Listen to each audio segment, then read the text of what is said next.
Hi guys, welcome back to channel. നമ്മൾ പരാക്രമം എന്നുള്ള സിനിമ കാണാൻ വേണ്ടി പരാക്രമം പിടിച്ച് വന്നേക്കാനാണ്. ടിക്കറ്റ് ഇവിടെ നിന്ന് എടുക്കട്ടെ കേട്ടോ. സ്ക്രീൻ 3J12 കേട്ടോ.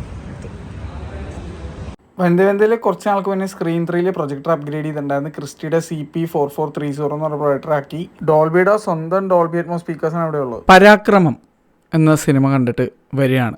ഈ സിനിമ തുടങ്ങിയത് നല്ലൊരു പേസിലായിരുന്നു. പക്ഷേ ഈ സിനിമ എൻഡ് ചെയ്തത് പരാക്രമം മാറി ഒരു അക്രമത്തിലാണ്. അതാണ് എനിക്ക് ഫീൽ ആയത്. എൻ്റെ മാത്രം ഒപ്പീനിയനാണ്. ഞാൻ വീഡിയോയിലൂടെ പറയാൻ ശ്രമിക്കുന്നത് എനിക്ക് തോന്നിയ ഒപ്പീനിയൻ മാത്രമാണ്. നിങ്ങൾ ഈ സിനിമ തീർച്ചയായിട്ടും തിയേറ്ററിൽ പോയി കണ്ട് നിങ്ങളുടെ അഭിപ്രായം എടുത്താൽ മതി. എൻ്റെ അഭിപ്രായം വിലക്കി എടുക്കണമെന്നില്ല. എനിക്കെന്താണ് ഫീൽ ചെയ്തതെന്ന് മാത്രമാണ് പറയണത്. ഇതിനകത്ത് കുറച്ച് 2-3 പോസിറ്റീവ് കാര്യങ്ങളുണ്ട്, അതൊന്ന് പറയണമെന്നുണ്ട്.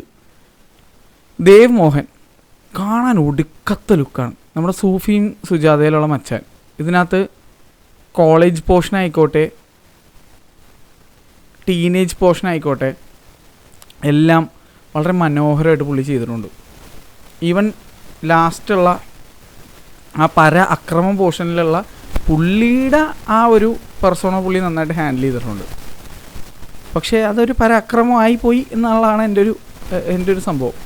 അതിലേക്ക് ഞാൻ ഡീറ്റെയിലായിട്ട് വരാം.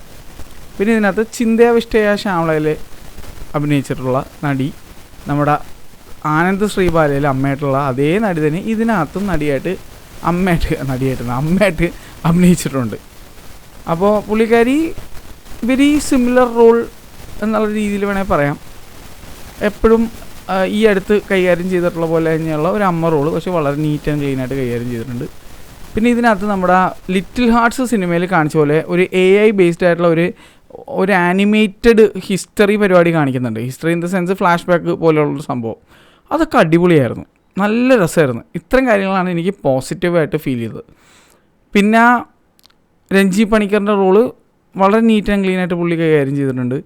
പിന്നെ നമ്മുടെ അവീൽ സിനിമയിലൂടെ വന്നിട്ടുള്ള സോന ഒലിക്കൽ എന്ന് പറഞ്ഞാൽ, ഒലിക്കൽ എന്നല്ലേ സെക്കൻഡ് നെയിം എനിക്ക് കറക്റ്റായിട്ട് പ്രൊണൗൺസ് ചെയ്യാൻ അറിയില്ല, ഓസ്ട്രേലിയയിൽ പഠിച്ചുകൊണ്ടിരിക്കുന്ന കുട്ടി. നമ്മുടെ മറ്റേ സിനിമയുടെ പേര് പറഞ്ഞല്ല, പെപ്പയുടെ ഒരു പടം ഉണ്ടായിരുന്നല്ലോ മഹാരാജസിൽ വെച്ച് എടുത്തത്. അയ്യോ, എൻ്റെ ഒരു സ്കൂളിലുള്ള ജൂനിയർ അഭിഷേകാണ് അതിൻ്റെ ഡയറക്ടർ. ആ സിനിമയുടെ പേര് ലൈല. ആ സിനിമയിലൊക്കെ ഉള്ള കുട്ടിയാണ് ഇതിനകത്തുള്ളത്. അപ്പോൾ കൊടുത്തിരിക്കുന്ന റോള് ആൾ വളരെ നീറ്റ് ആൻഡ് ക്ലീൻ ആയിട്ട് അഭിനയിച്ചിട്ടുണ്ട്. പിന്നെ നമ്മുടെ വാഴ സിനിമയിലുള്ള ജോമോൻ ജോതിർ, നമ്മുടെ രോമാഞ്ചത്തിലൊക്കെ ഉള്ള വാഴയിലൊക്കെയുള്ള സിജു സണ്ണി ഇതിനകത്തുണ്ട്. സിജു സണ്ണിക്ക് കൊടുത്തിരിക്കുന്ന റോള് നീറ്റ് ആൻഡ് ക്ലീൻ ആയിട്ട് ചെയ്തിട്ടുണ്ട്. ജോമോൻ ജോതിർ ഇതിനകത്ത് ഫാർ ബെറ്റർ ആയിരുന്നു ഞാൻ ഇന്നലെ കണ്ട സിനിമ വെച്ച് നോക്കുമ്പോൾ. പക്ഷേ ടൈപ്പ് കാസ്റ്റ് ചെയ്യപ്പെടുന്നതായിട്ട് എനിക്ക് ഫീൽ ചെയ്യുന്നത്. എല്ലാ സിനിമയിലും ജോമോൻ ജോതിർ ഒരേ ടൈപ്പ് ആക്ടിംഗ് ആണ്. അപ്പോൾ ഒരേപോലത്തെ റോളുകളാണ്. അപ്പോൾ അതിൽ നിന്ന് വ്യത്യസ്തമായ റോളുകൾ അദ്ദേഹത്തിന് കൊടുക്കണം എന്ന് ഞാൻ റിക്വസ്റ്റ് ചെയ്യുകയാണ്. പുള്ളിയെ കൊണ്ട് വില്ലൻ റോളൊന്നും ചെയ്യിപ്പിച്ച് നോക്കി, ചിലപ്പോൾ അടിപൊളിയായിരിക്കും. അല്ലെങ്കിൽ എന്തെങ്കിലും ഒരു ഡിഫറൻ്റ് ആയിട്ടുള്ള റോൾ, വളരെ സീരിയസ് ആയിട്ടുള്ള റോൾ, അങ്ങനെ എന്തെങ്കിലുമൊക്കെ ഒന്ന് കൊടുത്തു നോക്കും. വളരെ നന്നായിട്ട് ചിലപ്പോൾ ചെയ്യാനുള്ള സാധ്യത വളരെ കൂടുതലാണ്. കാരണം ഹാസ്യ നടന്മാർ പൊതുവേ സീരിയസ് റോൾ ചെയ്താലോ വില്ലൻ റോൾ ചെയ്താലോ അടിപൊളിയാണ്. പൊതുവേ അങ്ങനെയാണ് വരാറുള്ളത്. ഇതിപ്പോൾ ആരുടെ കേസ് എടുത്ത് നോക്കിക്കോ, സൂപ്പറായിരിക്കും. സുരാജ് ചേട്ടനായിക്കോട്ടെ, സൗബിനായിക്കോട്ടെ, എല്ലാം അങ്ങനെ ഒരുപാട് ആൾക്കാരുണ്ട്. ഹാസ്യ നടന്മാർ ഹിസ്റ്ററി എടുത്ത് നോക്കിയാൽ ഒരുപാട് പേരെ നിങ്ങൾക്ക് കാണാൻ പറ്റും. തിലകൻ ചേട്ടൻ, കണ്ടവൻ ആൾക്കാർ, കൊച്ചിൻ ഹനീഫ, അങ്ങനെ പല ആൾക്കാരെ നിങ്ങൾക്ക് കാണാൻ പറ്റും. ഹാസ്യ നടന്മാരായിരിക്കും. സീരിയസ് റോൾ ചെയ്താൽ വേറെ റേഞ്ചായിരിക്കും. ജഗദീഷ് ചേട്ടൻ ബിഗ്ഗസ്റ്റ് എക്സാമ്പിൾ. അപ്പോൾ നിങ്ങളൊന്ന് ഇദ്ദേഹത്തിന് ജോമോൻ ജോതിർ എന്നുള്ള മച്ചാന് കുറച്ച് ഡിഫറൻ്റ് ആയിട്ടുള്ള റോള് നെക്സ്റ്റ് ടൈം കൊടുക്കാൻ ശ്രമിക്കുക എന്നുകൂടെ ഞാൻ പറയുന്നു. ഇത്തരം കാര്യങ്ങളാണ് എനിക്ക് പോസിറ്റീവായിട്ട് ഫീൽ ചെയ്തത്. പിന്നെ ഇതിൻ്റെ മ്യൂസിക് ആരാ ചെയ്തിരിക്കുന്നതെന്ന് എനിക്കറിയില്ല. അത്യാവശ്യം ഡീസൻ്റ് ആയിട്ടുള്ള സോങ്സ് ഉണ്ടായിരുന്നു, കേൾക്കാൻ നല്ല രസമുള്ള സോങ്സ്. അത് ഓർത്തിരിക്കും അങ്ങനെയൊന്നും എനിക്കറിയില്ല, ഞാനങ്ങനെ ഓർത്തിരിക്കാനൊന്നും പോകുന്നില്ല. പക്ഷേ തിയേറ്ററിൽ കണ്ടപ്പോൾ നല്ല ഭംഗിയായിട്ട് നല്ല അടിപൊളിയായിട്ട് ചിത്രീകരിച്ചിരിക്കുന്ന നല്ല ഒരു ഫീല് നൽകിയ സോങ്സ് ഉണ്ടായിരുന്നു. പിന്നെ സൗണ്ട് ഡിസൈൻ അത്യാവശ്യം നന്നായിട്ട് ചെയ്തിട്ടുണ്ട്. വനിത കണ്ടതിൻ്റെ ഗുണമാണെന്നറിയില്ല, നല്ല രസമുണ്ടായിരുന്നു. നല്ല ഇടിപ്പും നല്ല പഞ്ചും, ഓരോ പഞ്ചൊക്കെ കിൻഡലായിട്ട് തന്നെ ഫീൽ ചെയ്യുന്നുണ്ടായിരുന്നു. അതൊക്കെ നല്ല തന്നെയായിരുന്നു. അതുകൊണ്ടാണ് എനിക്ക് ഈ സിനിമയുടെ ആ ഒരു ഫസ്റ്റ് ആക്ട്, ഇപ്പോൾ സിനിമ 3 ആക്റ്റായിട്ട് ഡിവൈഡ് ചെയ്യണമെങ്കിൽ ആ ഫസ്റ്റ് ആക്ട് എനിക്ക് അത്യാവശ്യം നന്നായിട്ട് ഫീൽ ചെയ്തു. ആ ടീനേജ് കാലഘട്ടം, കോളേജ് കാലഘട്ടം, അത് നല്ലതായിരുന്നു. അതിന് ശേഷം ഇതിൻ്റെ ഡയറക്ടർ ഗജനി മോഡാണെന്നറിയില്ല, 10 മിനിറ്റ് തന്നെ എല്ലാം മറന്നുപോയാന്ന് പറഞ്ഞ പോലെ ആയിപ്പോയി. സിനിമ പിടിച്ച് തുടങ്ങിയ ഇതിലല്ല സിനിമ പോകുന്നത്. ഫസ്റ്റ് ഹാഫ് ആവാറാകുമ്പോഴേക്കും, ഏകദേശം തീരാറാകുമ്പോഴേക്കും സിനിമ പാളം തെറ്റിയ പോയ ഒരു ട്രെയിൻ പോലെയാണ്. സെക്കൻഡ് ഹാഫിലൊക്കെ കൊടൈക്കനാൽ പോകേണ്ട ട്രെയിൻ വേറെ എവിടെയോ പോയ അവസ്ഥയാണ്. അങ്ങനത്തെ രീതിയിലാണ് ഈ സിനിമയുടെ പോക്കെന്ന് പറഞ്ഞു കഴിഞ്ഞാൽ. അതായത് എന്തൊക്കെയൊക്കെയോ ആവാൻ ശ്രമിക്കുന്ന ഒരു സിനിമ, ഒരു ഐഡൻറ്റിറ്റി ക്രൈസിസ് അല്ലെങ്കിൽ ഒരു ജോണർ ക്രൈസിസ് ഉള്ള ഒരു ടൈപ്പ് ഓഫ് മൂവി ആയിട്ടൊക്കെയാണ് എനിക്ക് ഫീൽ ചെയ്തത്. കാരണം സിനിമ തുടങ്ങുന്നത് ഒരു യൂത്തിൻ്റെ ഒരു എന്താ പറയുക അടിപിടി, വിരലി പിടിച്ച കുറേ പിള്ളേരും അങ്ങോട്ടും ഇങ്ങോട്ടുള്ള ചെറിയ ചെറിയ ഫൈറ്റും അങ്ങനത്തെ സെറ്റപ്പിലാണെങ്കിൽ പോകെ പടം പിന്നെ ഒരു ലവ് സ്റ്റോറി മോഡിലേക്ക് പോകും. അവസാനം ലവ് സ്റ്റോറിയും അല്ല, വേറെ ഏതോ മോഡിലേക്ക് പോകും. പിന്നെ അവസാനം മറ്റേ ചില തമിഴ് സിനിമയിൽ ഒക്കെ ഉള്ള സാധനം, നമ്മുടെ തമിഴ് പടത്തിലൊക്കെ ഊക്കിവിട്ട ഒരു പരിപാടി ഉണ്ട്. അതായത് ചായ കുടിച്ച് വരുമ്പോഴേക്കും നമ്മൾ പ്രധാനമന്ത്രി അല്ലെങ്കിൽ ഇന്ന ആളാവും എന്നൊക്കെ പറഞ്ഞ രീതി, അല്ലെങ്കിൽ പണക്കാരനാവും എന്നുള്ള രീതിയിലുള്ള സാധനം പോലെ ഒരു സാധനം അവസാനമുണ്ട്. പരാക്രമം പിടിച്ച് പരാക്രമമൊക്കെ കാണിച്ച് പടം അവസാനിക്കുക. എൻ്റെ ദൈവമേ, ഈ സിനിമ ഓവർ ഫാസ്റ്റായിട്ടാണ് ഫീൽ ചെയ്തത്. ചില സിനിമകൾ നമ്മൾ പറയില്ല നമുക്ക് ഡ്രാഗ് അടിച്ച്, ഇതങ്ങനെയല്ല. അതായത് എന്തോ വെടിപ്പുരയ്ക്ക് തീ പിടിച്ച പോലെയാണ് ഈ സിനിമ പോണത്. എങ്ങോട്ടൊക്കെയോ മറ്റേ പുരക്ക് തീ പിടിച്ച് കഴിഞ്ഞിട്ട് എങ്ങോട്ട് എന്തെന്നൊന്നുമില്ല, ചാനലൊന്നുമില്ല, മറ്റേ റോക്കറ്റ് കണക്കിന് അങ്ങോട്ടും ഇങ്ങോട്ടൊക്കെ പടം പോകുന്ന രീതിയിലാണ് സിനിമയുടെ പോക്ക്. വല്ലയിടത്തോട്ടാണ് പടം പോകുന്നത്.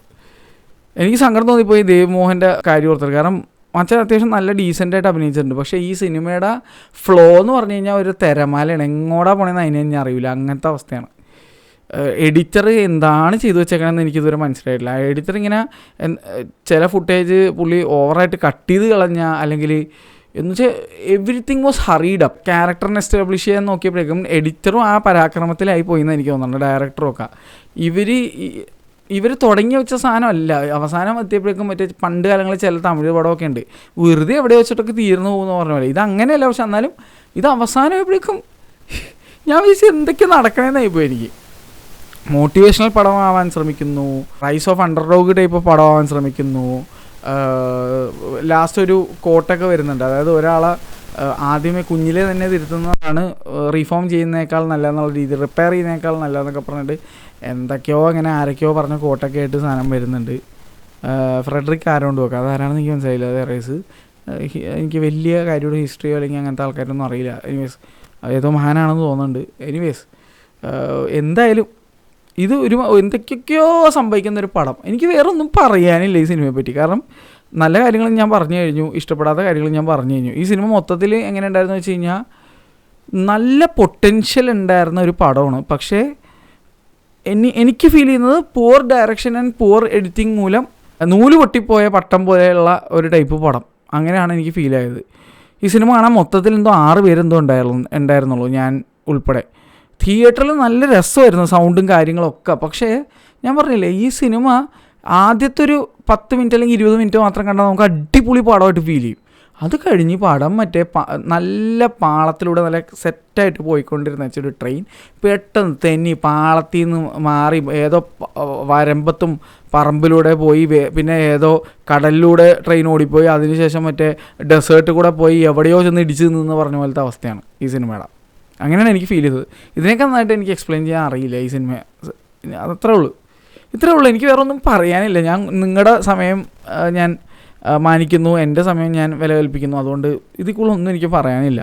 It was a very disappointing watch for me, which started really good and ended as a പരാക്രമം ഇൻ മൈ ഒപ്പീനിയൻ. അത്രേ ഉള്ളൂ. ബൈ. ഇനിയും വേറെ സിനിമകൾ ഇന്ന് ഇറങ്ങിയിട്ടുണ്ട്. മാക്സിമം സിനിമകൾ കാണാൻ ശ്രമിക്കാം ഇന്ന് നാളെയൊക്കെ ആയിട്ട്. എന്തായാലും എൻ്റെ അഭിപ്രായം ഞാൻ ഇട്ടേക്കാം. രാവിലത്തെ പടത്തിൻ്റെ ഒരു മൂഡ് പോയി എനിക്ക്, അതാണ് എനിക്കൊരു സങ്കടം. ഇന്നലെ വല്ലാണ്ടൊരു മൂഡ് പോയിട്ടുണ്ടായിരുന്നു. ഇന്ന് രാവിലെ ആ മൂഡ് തിരിച്ച് കിട്ടി, നല്ല സന്തോഷമായിട്ടിരിക്കുന്നതായിരുന്നു. ഈ പടം രാവിലെ കണ്ട പടം വൈകുന്നേരം കണ്ടാൽ മതിയായിരുന്നെങ്കിൽ തോന്നിപ്പോയി.